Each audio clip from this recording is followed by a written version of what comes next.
Hi there, welcome back to Scribbles and Ink Stains.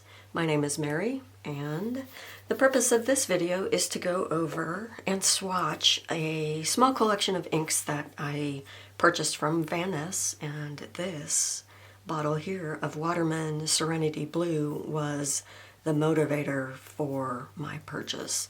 I do want to say that this is sort of in the context of my year of attempting to break that hedonic cycle of adaptation, where last year I tracked all of my stationery purchases in these Traveler's Notebooks vertical weeklies and realized at the end of the year that it was just a year of acquiring way too much stuff. And so I'm using kind of the same sort of journal in a much different way this year. This is my wanted journal.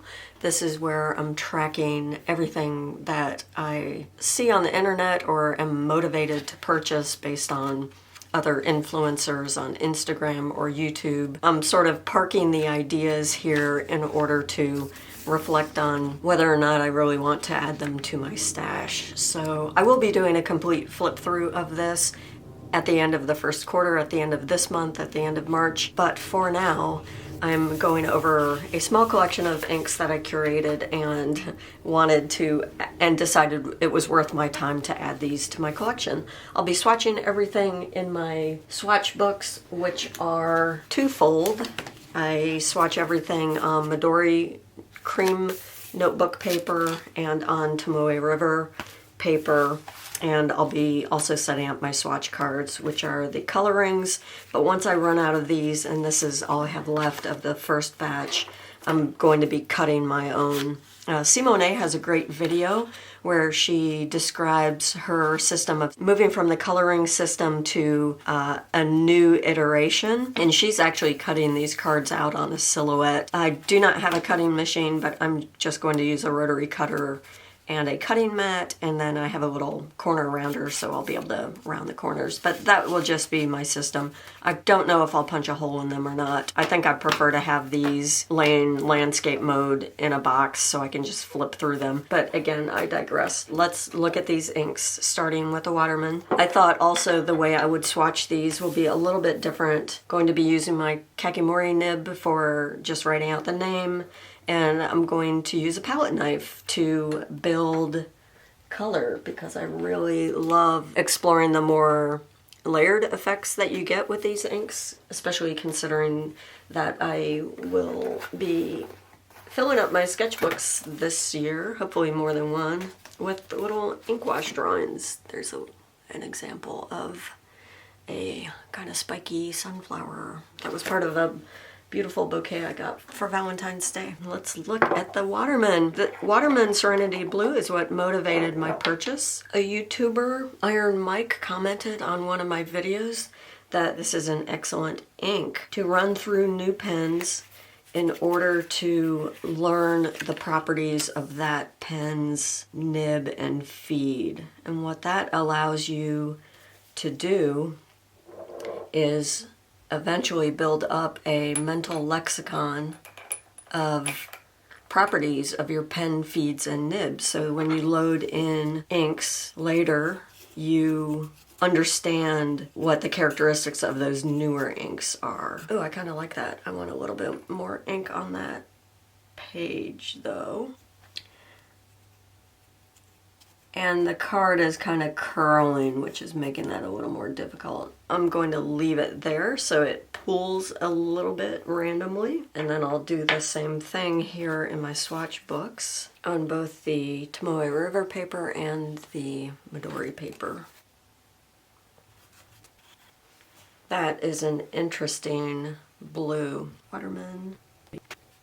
This will give us some idea of the wetness, very wet ink. It's starting to show off some of that sheen, especially on the coloring card, which is drying pretty quickly. It looks to be a pretty ultramarine blue base, but with so much sheen that it's picking up a purple hue across the ink, especially where it is in these high sheen areas. You can see it's developing almost a deep red hue.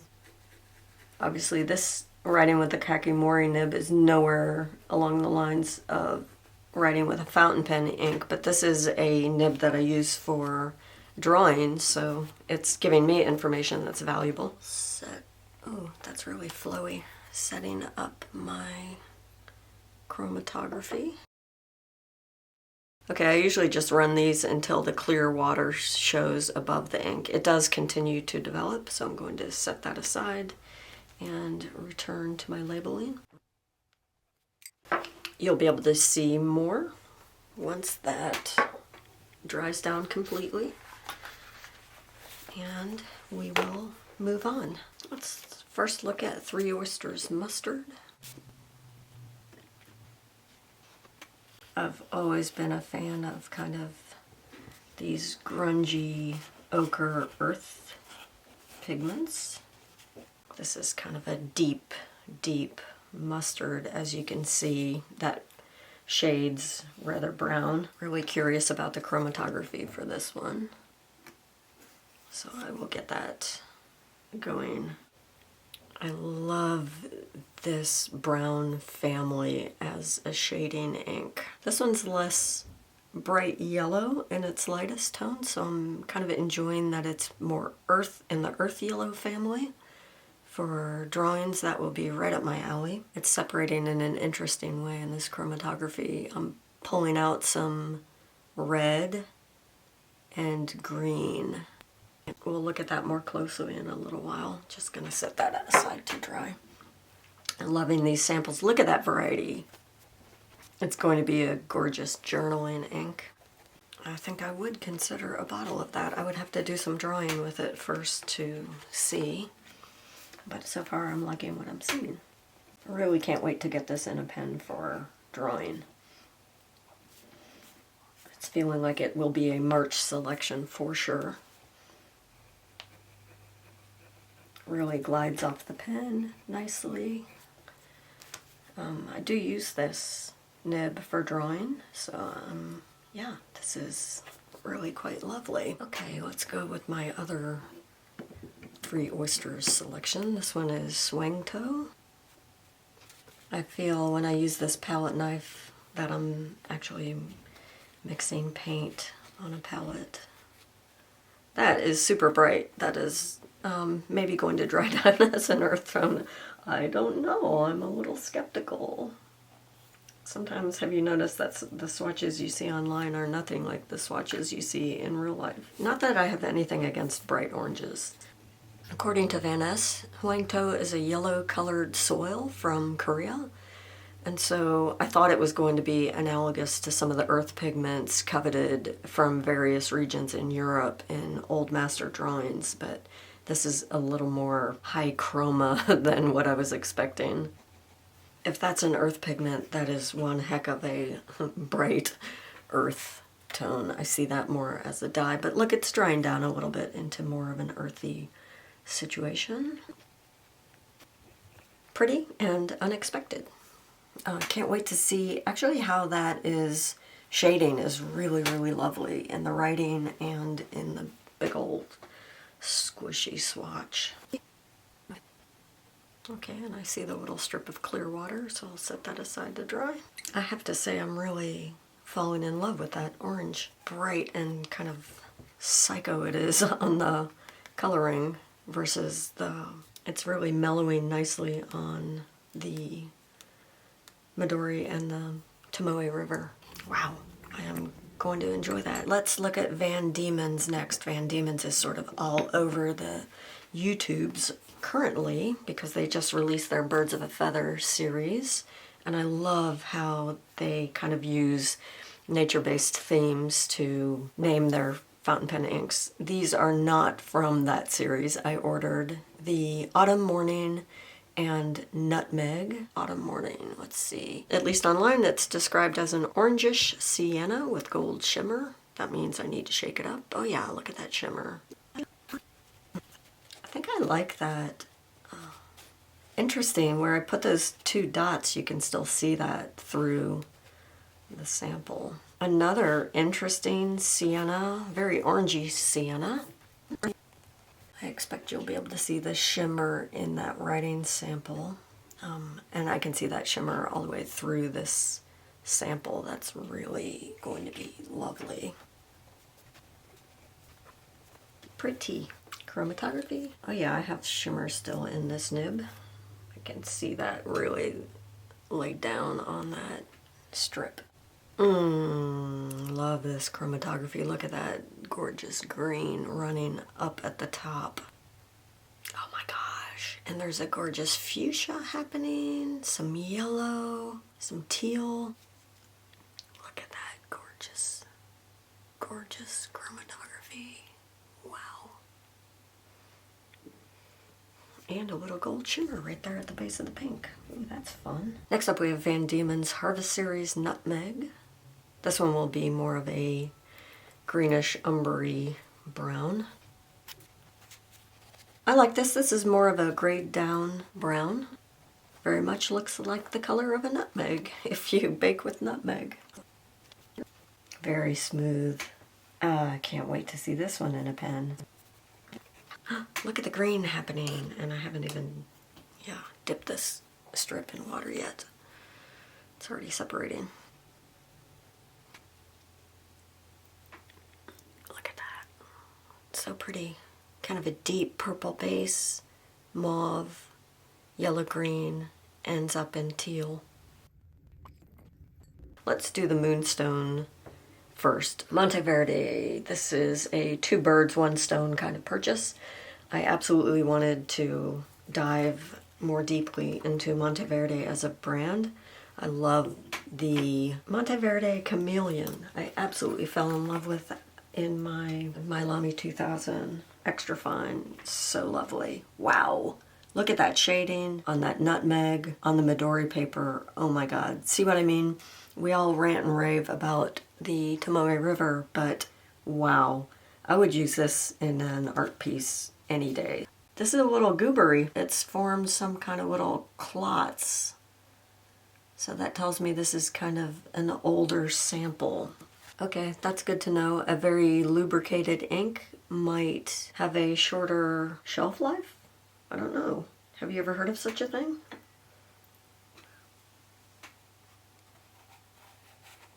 Oh, I love the color though. Moonstone, so pretty. This is my jam. This is a gorgeous color for drawing. Maybe there's a problem. Yeah, I've got a real booger right there. Can you see that? Oh well. We'll see how it dries on this card. That is like a gorgeous raw umber. I'm going to get a little more ink down here. Oops. See how it just glumped out of there? That's because it's a little bit clotty. Okay. That, of course, is going to take forever to dry. Goober aside, it's writing beautifully, which is why I love the Monteverde inks. Look how rich that is off the nib.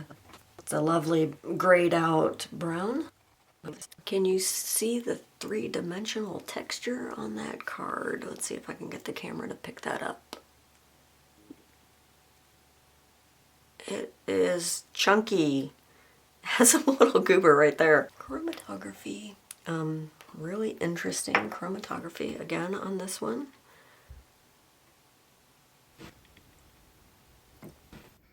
Okay, last brown is my Shimmertastic Diamine Brandy Dazzle. I saw this ink used by Katie Kai Art, who I will link down in the description below. She does these stylized portraits with fountain pen inks, and that experience paired with the swatch on Van Ness inspired me to add this to my cart. Let's see what we get here. Oh yeah, I'm gonna love that. I love earthy reds. Brandy Dazzle is a beautiful name for this. I really am enjoying this stash edition. Let's get a little bit on my nib and see if I still have some shimmer. We'll come back and check on the shimmer.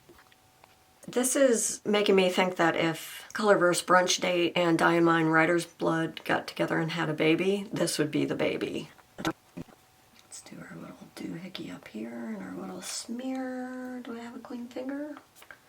Nice and flowy. Nice and wet. Oh my god, it's gorgeous. Let's see if I'm as jazzed about the chromatography. Oh yeah, picked up a nice amount of shimmer there. I want this in a pen now. Wow. It's still developing. Okay, let's go with the Dominant Industry Downpour number 114. I have two other Dominant Industry inks and love them both. I already have a few grays in this family, but we'll do some comparison swatches at the end. It doesn't move super far in the chromatography. Interesting things will happen here at the top where it's going a little bit green. I think this was a good call to just continue on the same spread because these Monteverdes are going to take forever to dry with those big old boogers. I might have to blot them. I have to get the show on the road. I'm going on a 4-mile walk date with my husband here at 10 o'clock. Cool gray, 3 oysters. Oh, I love this. This is more of a deep indigo. That is like a duochrome situation with some blue sheen or shading. Can't quite tell yet until it dries. We'll do some comparisons of the two different papers as I wrap things up here. Chromatography.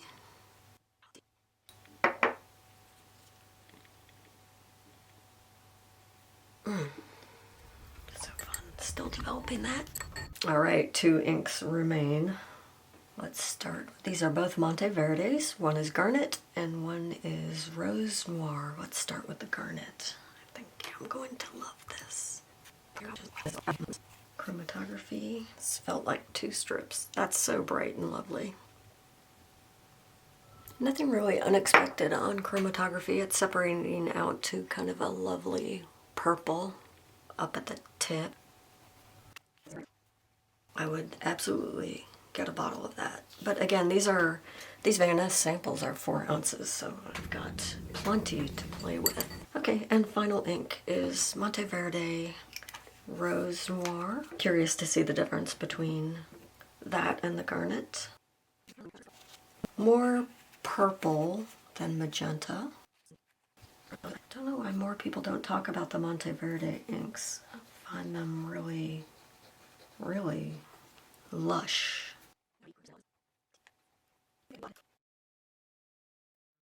I am so excited to ink up my March pens. Yeah, so some final thoughts. I'll show only half of the spread at once so I can focus my commentary on swatches and how they differ on the different paper. It seems to me that on the Tomoe River paper, while you may have more separation between the lowest contrast and the highest contrast in the sheen and shimmer, I feel like the warmth of the Midori paper, to me, makes the colors richer and makes most of the colors really, really sing. I love both papers, don't get me wrong. I do journal pretty much exclusively on the Tomoe River paper, but this Midori paper is inspiring me to look at doing a sketchbook on Midori paper. Now, obviously, it is not watercolor thickness, and in this heaviest swatch, it did bleed through. Keep in mind that the Monteverde did have, I really piled on the ink here because it had that slime in the sample bottle. What I suspect is the lubricant had sort of started to gel due to age. Let me know in the comments below if you've ever seen that before. This Van Dieman's Nutmeg is the color that seems to be the most different on the 2 papers, and I really love it on the Midori paper, whereas it's a little bit banal and mediocre on the Tomoe River paper. If this was my only swatch, I would not probably consider this in a pen anytime soon. Everything else, you're going to see the mustard and the Hwangto in pens in March for me. Okay, let's look at the cooler colors. In the cooler colors, I feel like, again, these bottom 4 swatches look very, very similar on both papers. I feel like they do sheen a little more heavily on the Midori paper, ironically. I know that the Tomoe River is sort of the one that everyone goes to for featuring those characteristics of fountain pen ink, but again, I'm seeing a higher contrast over here, more separation between the lightest lights and the darkest darks, especially in the Garnet and the Serenity Blue, but not so much here with the 3 Oysters Cool Gray. And then as far as this Dominant Industry, really looks like a different pigment to me on the Tomoe River paper. I would consider loading this into a pen, but maybe not so much this. I don't think you'll see that in my March lineup, but probably yes to the Garnet, the Cool Gray, certainly to the Serenity Blue, which was the whole inspiration behind this purchase, and probably the Rose Noir. Thank you so much for joining me. I get really jazzed about this. I will say that reining in my purchases is doing nothing to diminish my excitement for swatching, for journaling, for doing drawings. In fact, quite the opposite. I feel like by limiting some of that acquisition, I feel less frantic and more able to play. Certainly I have more time to play. Anyway, that wraps it up for this video. Coming up super soon is a nib comparison between some Jinhao 83, is it the Jinhao 83, which is the Sailor Pro Gear Slim dupe. I have that already in the can, just needs to be edited, and I need to finish up my final thoughts for currently inked February 2023, and I will be dipping into many of these for my March currently inked. So I hope you consider hitting like and subscribe, and I will see you in whichever one of those videos comes next. Thanks for joining me. Ciao.